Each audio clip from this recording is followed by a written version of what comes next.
नमस्कार। भारत में मूर्तिकला कलाओं में कई बार श्रेष्ठ मानी जाती है और इसकी बहुत लंबी परंपरा है। आप 2000 साल, 2500 साल पुरानी मूर्तियों का आप एक पूरा सिलसिला देख सकते हैं। खास करके भारत में सबसे ज़्यादा जो मूर्तियाँ बनी हैं, सबसे ज़्यादा मूर्तियाँ प्राचीन काल में तथागत गौतम बुद्ध की बनी हैं और वर्तमान समय में सबसे ज़्यादा मूर्तियाँ बाबा साहब डॉक्टर भीमराव अंबेडकर की आपको मिलेंगी। लेकिन मूर्तियों में खास बात है कि आम तौर पर इसमें 3 मीडियम इस्तेमाल हुए हैं, संगमरमर, बलुआ पत्थर और ग्रेनाइट। लगभग भारत की 99% मूर्तियाँ या उससे भी ज़्यादा मूर्तियाँ इन 3 मीडियम में हैं। आज मेरे साथ रामबली प्रजापति जी हैं, जो एक बिल्कुल नए मीडियम पर, कठिन मीडियम पर मूर्तियों का प्रयोग कर रहे हैं, उसको तराश रहे हैं और उसके साथ उसको शेप देने की कोशिश कर रहे हैं। ये जो पत्थर हैं आमतौर पर ये लगभग डायमंड के आसपास के मजबूत पत्थर हैं, तो इसमें काम करना बहुत मुश्किल होता है। रामबली प्रजापति जी, बहुत-बहुत स्वागत है आपका। Thank you. ये आप कैसा प्रयोग कर रहे हैं जो आज तक आम तौर पर नहीं हुआ? ये क्या आप करने की कोशिश कर रहे हैं? मैं तो शुरू से ही चुनौतियों को स्वीकार करता आया हूँ। मैं जब पत्थर में काम करने का मन बनाया और तो मैंने देखा कि सिर्फ यही 3-4 पत्थरों में लोग काम करते हैं, मार्बल, ग्रेनाइट और बलुआ पत्थर हैं। तो इनमें काम करना बहुत आसान होता है। तो फिर मैंने ये सोचा कि क्यों ना उन पत्थरों पे काम किया जाए जो कठिन है।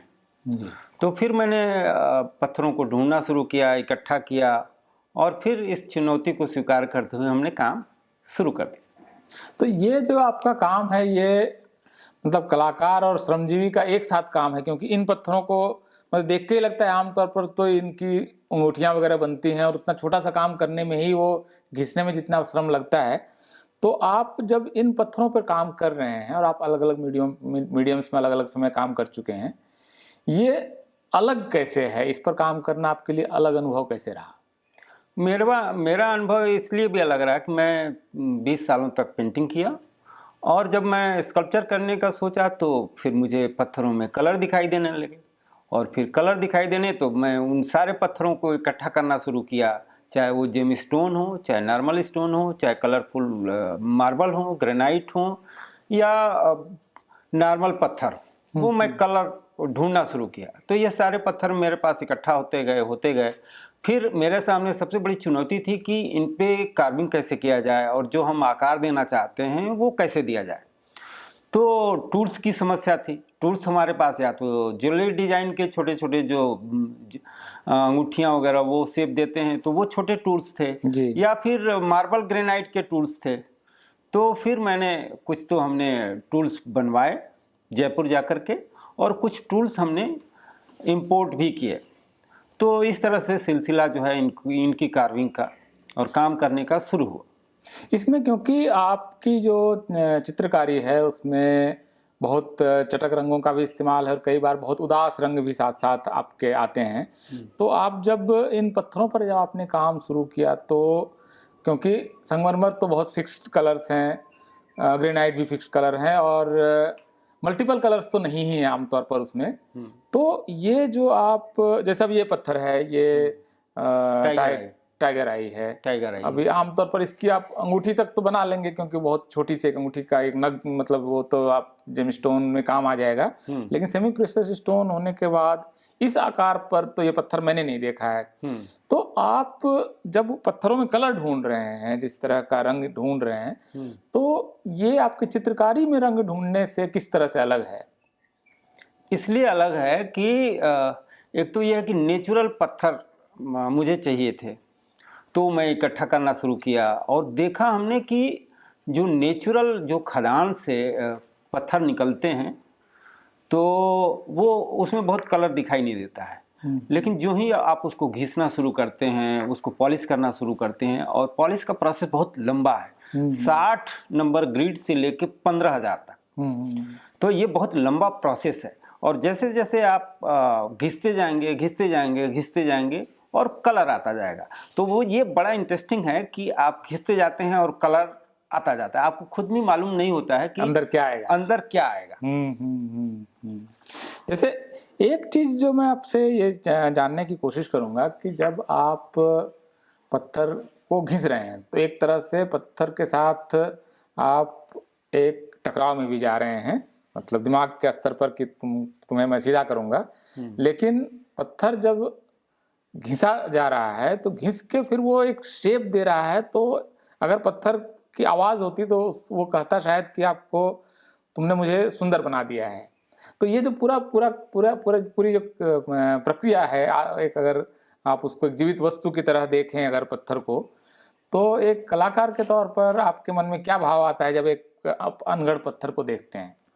अनगढ़ पत्थर को जब हम देखते हैं तो एक तो ये है कि इसमें कई ऐसे पत्थर हैं जो बहुत सुंदर हैं, देखने में बहुत सुंदर है, और आपके अंदर आपको पहले तो डर लगेगा कि कहीं हम इनको हमने छेड़ा और तराशा और बनने के बजाय और बिगड़ गया। तो ये बड़ी चुनौती थी मेरे लिए बड़ी चुनौती थी।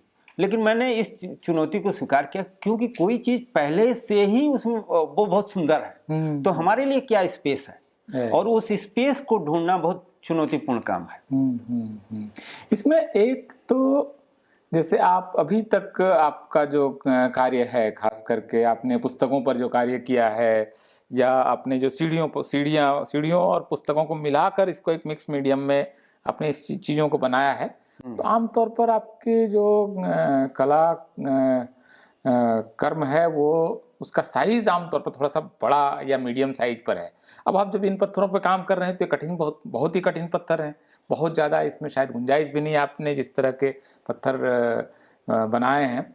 तो क्या आने वाले दिनों में आपके कुछ बड़े कार्य हमको इस डायमंड के जितने कठिन पत्थरों पर आपके बड़े कार्य हमें देखने को मिलेंगे? क्या बिल्कुल देखने को मिलेंगे, इसलिए कि मैं उस पे ही काम कर रहा हूँ आगे, अब उसी पे काम कर रहा हूँ, क्योंकि मेरे सामने चुनौती ये है कि मुझे अगर 4 फीट का, 5 फीट का, 6 फीट का बड़ा काम करना है और एक ही पत्थर में काम करना है, जैसे टाइगर आई में काम करना है, लेकिन हमको टाइगर आई 10 किलो, 12 किलो, 15 किलो से बड़ा नहीं मिलना है, मिल ही नहीं सकता, है ही नहीं, कहीं नहीं मिलेगा। तो अब उन पत्थरों के साथ मैं 5 फीट का काम, 6 फीट का काम कैसे करूं, तो ये एक चुनौतीपूर्ण है, और मैं उस पे ही काम कर रहा हूं। क्या लॉकिंग सिस्टम से कुछ किया जा सकता है क्या, या उनको जोड़ के कुछ आगे किया जा सकता है, या फैब्रिकेट करके किया जा सकता है, या इनके साथ कुछ चीज़ें और ऐड करके किया जा सकता है क्या। अभी मैं देख रहा हूं कि पत्थरों का लकड़ी के साथ बड़ा अच्छा तालमेल है। अच्छा, बहुत अच्छा तालमेल है पत्थर और लकड़ी का। पत्थर और लकड़ी का, ये भी बहुत नए तरह का काम है, आमतौर पर ये प्रयोग अभी तक है नहीं।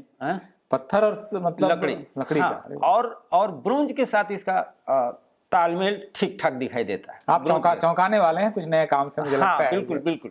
तो अभी आप जैसे आप पत्थरों के साथ रहेंगे तो बहुत सारी चीजें, इनका स्वभाव ऐसा है। एमेथिस्ट एक पत्थर है, अब वो बिल्कुल बहुत अलग तरह का पत्थर है। एमेथिस्ट आपको हम दिखा रहे हैं, ये देखिए, ये बहुत मजेदार पत्थर है। ये बिल्कुल मौसम के अपोजिट रहता है। अच्छा, वो इस समय इतना ठंडा है? ये ठंडा है बहुत ज्यादा, और बहुत ज्यादा गर्मी शुरू हुआ है। जबकि अगर बहुत ज्यादा गर्मी रहेगी तो ये और ज्यादा ठंडा हो जाएगा।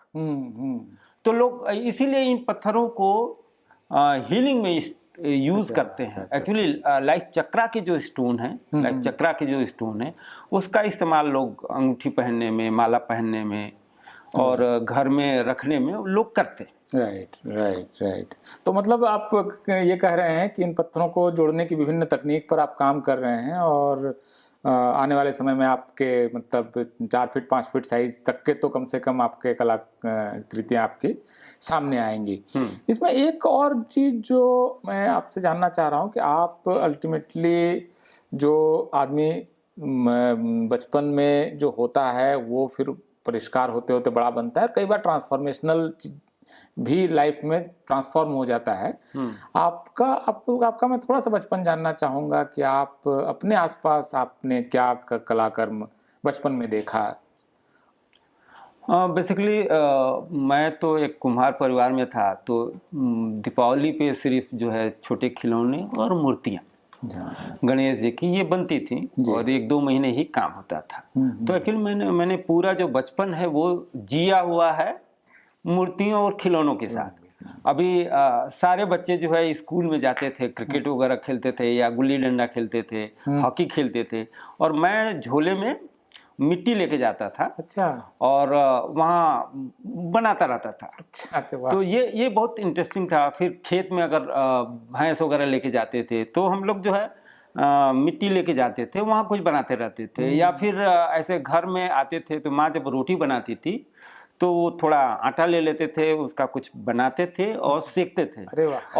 और जब उसको और कुछ अटपटा लगता था तो उसको थोड़ा खा के और फिर उसको देखते, फिर सीखते, तो वो बड़ा इंटरेस्टिंग था। वाह। और चूंकि गांव का जो जीवन है उसको मैंने बहुत करीब से देखा है, क्या परेशानियां, क्या दर्द हैं, तो उनको देखा है। तो इसीलिए आप देखेंगे मेरी पेंटिंग्स में वो सारे चीजें आपको सारे तत्व आते हैं। दिखेंगे। अब वही चीज स्कल्पचर में भी वो आना है। जी जी जी। तो इसमें जो आप एक तरह से कला जो है वो आपके एक तरह से शरीर का हिस्सा है, क्योंकि आप शुरुआत से ही आप कला के बीच में रहे, और आपके लिए वो जो मतलब आर्ट कॉलेज में आर्ट सीखना होता है वहाँ आपका परिष्कार हुआ है, लेकिन कला आपके जीवन का एक तरह से वो आपके शरीर के हिस्से के तौर पर ही एक आपका इवॉल्व हुआ है। और आप बस ये है कि मीडियम्स बदल रहे हैं, और या एक साथ कई मीडियम्स पर। कोई चीज बदला नहीं है, अच्छा। कुछ भी बदला नहीं है। मैं फाइन आर्ट्स करने आया तो मुझे मालूम था, मेरा इंटरेस्ट मूर्तियों में था, स्कल्पचर में था, लेकिन मुझे ये मालूम था उस समय भी 18-19 साल के थे हम लोग, उस समय भी मुझे मालूम था कि स्कल्पचर की पढ़ाई करके मुझे सरवाइव करना, नौकरी करना बहुत टेढ़ा काम होगा। तो इसीलिए मैंने, और फिर मेरे दिमाग में ये भी था कि मैं तो यहाँ के लोग ग्रेजुएशन और मास्टर डिग्री में जितना स्कल्पचर का सीखेंगे उतना तो ऑलरेडी मैं सीखा हुआ आता ही है। वो मुझे आता ही है। तो फिर इसके बाद जो है हमने पेंटिंग का किया और इस तरह से चीजें रही, स्कल्पचर छूटा नहीं कभी। हाँ, फिर हमने जैसे स्कूल में नौकरी किया, पेंटिंग करता रहा, बीच बीच में छिटपुट स्कल्पचर किया। अच्छा। तो पेंटिंग से लोग नोटिस कम किए, स्कल्पचर करते थे तो बहुत सीनियर लोग, क्योंकि वो आपका वो ज्यादा प्रभावी, आपका ऐसे ही अपने आप सधा हुआ हाथ था। हाँ, एक तरह से एक ये कह सकते हैं कि आप जैसे अभी मेरी उम्र है 58 साल जी। और पिछले 1.5 साल पहले यानी 56-57 की एज में मैं स्कल्पचर करने लगा। बहुत बड़ा ट्रांजिशन है। पत्थरों में करने लगा, कठिन पत्थरों। और आप देखिए कि मैं किसी को भनक नहीं लगने दिया कि मैं ये नया करने जा रहे हैं, नया कर रहा हूँ। तो वो एक तरह से मतलब कैथारसिस से आदमी अपने पुराने पूरे शरीर को ही छोड़ के एक नए शरीर में चला जाता है, और पुराना जो है वो निरंतरता में, कंटिन्यूटी में रह भी जाता है। तो ये आपकी पीएचडी बीच में जो हुई थी वो उसका विषय क्या था, वो थोड़ा सा बताइए आपका। पीएचडी एक्चुअली इसकी भी एक घटना है। अच्छा। तो आप घटना का जिक्र करना चाहेंगे तो आप सुनेंगे, बहुत इंटरेस्टिंग है वो। जी जी, बताएं प्लीज। एक्चुअली मैं और मेरी माँ, हम लोग खेत से घास वगैरह लेके, बकरी लेके आ रहे थे, और बीच में एक सिंह की फिल्म, ठाकुर की फैमिली थी, घर पड़ता है, उसके बाद हम लोग का घर पड़ता है जी। और एक बार मैं बनारस जानकारी करने के लिए आया हुआ था, ठीक है, कि मुझे पढ़ना है बनारस। तो इसी बीच जो है उन पूरे गांव में फैल गया था कि ये कुम्हार का लड़का है और ये बनारस पढ़ेगा, ठीक है ना। तो वो बहुत सारा जो जलन था वो ठाकुर ने मुझे देखा, और वो अपने चौकी पर बैठे हुए थे, वो मुझे देखते ही बोले कि दूसरे आदमी से बोले कि अरे देखो, हिंदी में बोल रहा कि देखो ससुर का खाने का ठिकाना है नहीं और चले हैं बनारस पढ़ाई करने। और इसी बीच क्या हुआ कि पीछे से माँ आ गई, और माँ का जो वो देखा हमने, माँ जाके वहीं खड़ी हो गई और बोली कि बाबू साहब, मेरा लड़का इतना पढ़ेगा कि पूरे 20 गांव के ठाकुर लोग नहीं पढ़ेंगे। अच्छा। तो वो मुझे, मेरे दिमाग में था कि मुझे उतना पढ़ना है, उतना पढ़ना है। और आप देखिए कि मैंने 2000 में मास्टर डिग्री किया और 11 साल बाद हमारी पीएचडी कंप्लीट हुई 2011 में। तो मैंने वो कला और कला बाजार पे किया, क्योंकि मुझे ये जानकारी थी कि मुझे कॉलेज में यूनिवर्सिटी में नहीं जाना है, और कॉलेज और यूनिवर्सिटी में पढ़ाने के बाद भी अगर आर्टिस्ट ही बनना है तो मैं पहले क्यों न बनूं। तो मैंने वही कला और कला बाजार पे स्टडी किया, एक तरह से रिसर्च किया, और फिर हमने उसको इम्प्लीमेंट किया अपने प्रोफेशनल लाइफ में। तो अभी तक आप किन मीडियम्स को बरत चुके हैं? कौन कौन से मीडियम आप पर काम आप कर चुके हैं, खास करके पेंटिंग्स में भी और स्कल्पचर में भी? देखिए, स्कल्पचर में तो अभी तक तो मैं ब्रोंज में और फाइबर ग्लास में, स्टील में और मिक्स मीडिया में, बहुत तरह के सीमेंट में, तरह तरह ये के जैसे एक्सपेरिमेंटल काम। ये सीमेंट है। हाँ। और ये फिर कास्ट किया हुआ है। ये कास्ट किया हुआ है। अच्छा। हाँ, इसकी मेकिंग बहुत टफ है, बहुत टफ है। अच्छा। मेकिंग इसकी ऐसे ही है जैसे अगर आप चॉक पे एक बर्तन बनाए और आपको मालूम है कि बनेगा तो कैसा ये आपको मालूम नहीं होता। तो ये कास्ट किया हुआ है, और ये बहुत इसका थोड़ा सा टेढ़ा था, जो कठिन काम। हाँ, लेकिन बना बहुत ही यूनिक बना है ये। हाँ। मतलब एक तरह से ये काम मुझे नहीं लगता है कि भारत में किसी ने प्रयोग भी करके देखा है कि ये बनाना चाहिए इस तरह का। और ये जो कार्य है, ये क्या है जो बुक्स आपकी दिख रही हैं? बेसिकली ये फाइबर में किया हुआ एक डमी है। अच्छा। जो आगे चल के इसको व्हाइट मार्बल में कर सकते हैं, ब्रोंज में कर सकते हैं, और इसके मॉडल हम। हाँ, राइट। तो ये जो आप अभी कला का कार्य कर रहे हैं प्रजापति जी, एक तरह से आपकी अब लंबी यात्रा हुई है, और आप तमाम तरह के पुरस्कार, और आप सीनियर फेलो भी हैं, और मतलब आपके कलाकृतियों का तो मैंने रिव्यू बहुत वर्षों पहले इंडिया टुडे में किया था, तो आपका कार्य हम लोग लगातार देखते आ रहे हैं। तो आप अब जो नया कार्य कर रहे हैं, इसको आप ये कार्य आपको कब तक चुनौती देता रहेगा, और कितने दिन बाद आप इसके बाद कुछ और करेंगे? और अगर वो करेंगे तो क्या उसकी कोई योजना है अभी आपके पास? देखिए, इसके बाद और ये कब तक? देखिए, ये सिंपल सा है।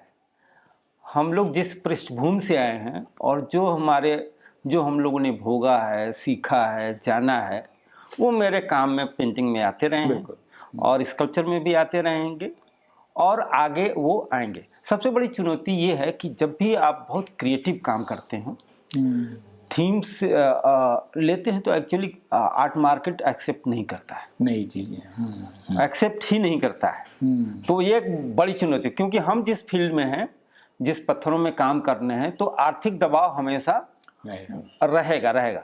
लेकिन आप देखेंगे कि उसका भी हम लोगों ने रास्ता निकालेंगे। देखिए, मैं उन आर्टिस्टों में से नहीं हूँ जो अपना काम, 2-1 गैलरियों में मेरा काम बिक रहा है, मैं आर्थिक चीज़ों को इकट्ठा कर रहा हूँ, बस यही मेरा काम है। नहीं, हमारी जो सामाजिक जिम्मेदारी है वो मेरे काम में आएगा ही आएगा। बिल्कुल। तो वो संघर्ष आपके पेंटिंग्स वगैरह में तो बहुत उभर के आता है, और बहुत ढंग से आया है। कलाकृतियों पर जो रुपए का दबाव है, इस पर आपकी वो जो स्कल वाली सीरीज है, उसमें भी वो चीज़ दिखती है। पुस्तक का जो महत्व और उसका महत्व का न होना भी आपकी जो पुस्तक वाली सीरीज है उसमें है।